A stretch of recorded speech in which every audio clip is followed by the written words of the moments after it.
আসসালামু আলাইকুম ওয়ারাহমাতুল্লাহি ওয়াবারাকাতু। একদিন ক্লাসে এক ছাত্র তার শিক্ষককে প্রশ্ন করল, হুজুর, কিয়ামতের দিন হিসাব হবে কিভাবে? ছাত্রের প্রশ্ন শুনে শিক্ষক কিছুক্ষণ নিশ্চুপ বসে রইলেন। এরপর জুব্বার পকেট থেকে কিছু টাকা বের করে ছাত্রদের মধ্যে বন্টন করে দিলেন। বন্টনের ধারা ছিল এমন: প্রথম জনকে 100 টাকা, দ্বিতীয় জনকে 75 টাকা, তৃতীয় জনকে 50 টাকা, চতুর্থ জনকে 25 টাকা, পঞ্চম জনকে 10 টাকা, ষষ্ঠ জনকে 5 টাকা এবং যে ছাত্র প্রশ্ন করেছিল তাকে দিলেন 1 টাকা। প্রশ্নকারী ছাত্র শিক্ষকের এমন বন্টনে অত্যন্ত মনক্ষুণ্ণ হলো ও ভীষণ কষ্ট পেল। সে ভাবল শিক্ষক তাকে সবার সামনে অপমানিত করেছেন।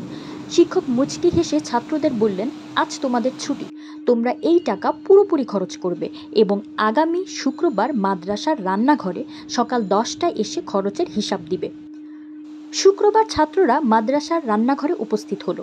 শিক্ষক ছাত্রদেরকে চুলায় চড়ানো গরম তাওয়া দেখিয়ে বললেন, তোমরা একজন একজন করে এই তাওয়ায় দাঁড়িয়ে আমার দেয়া টাকার হিসাব দিবে।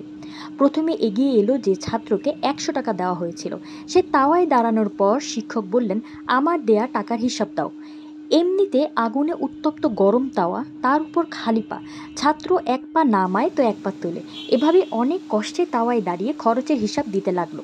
5 টাকা দিয়ে এটা কিনেছি, 10 টাকা দিয়ে ওটা খেয়েছি, 20 টাকা দিয়ে ওই জিনিস কিনেছি। এভাবে অনেক কষ্ট সহ্য করে খরচের সম্পূর্ণ হিসাব দিল। এবার এলো যাকে 75 টাকা দিয়েছিলেন সে। এভাবে ধারাবাহিকভাবে একে একে সবাই নিজেদের খরচের হিসাব উত্তপ্ত তাওয়ায় দাঁড়িয়ে দিয়ে গেল। সবার শেষে এলো সে প্রশ্নকারী ছাত্র যাকে 1 টাকা দেওয়া হয়েছিল। সে এক পলকে দৌড়ে এসে তাওয়ায় দাঁড়িয়ে তার 1 টাকা খরচের হিসাব দিয়ে শিক্ষকের সামনে দাঁড়ালো। বাকিরা যখন তাওয়ায় গরম হওয়া পায়ে পানি ঢালছে তখন সে দাঁড়িয়ে হাসছে। সবার হিসেব দেওয়া শেষ হলে শিক্ষক ছাত্রদের উদ্দেশ্য করে বললেন, এই হলো কিয়ামতের হিসাব নিকাশের ছোট্ট একটা নমুনা। যার ক্ষমতা ও সম্পদ যত কম তার হিসাব হবে তত সহজ, যার বেশি হবে তার কষ্ট তত বেশি হবে। প্রশ্নকারী ছাত্র ছল ছল নয়নে শিক্ষকের দিকে তাকিয়ে মনে মনে তার প্রতি উস্তাদের ভালোবাসার কথা ভাবতে লাগলো এবং শিক্ষকের প্রতি নিজের আগের ধারণার জন্য অনুতপ্ত হলো।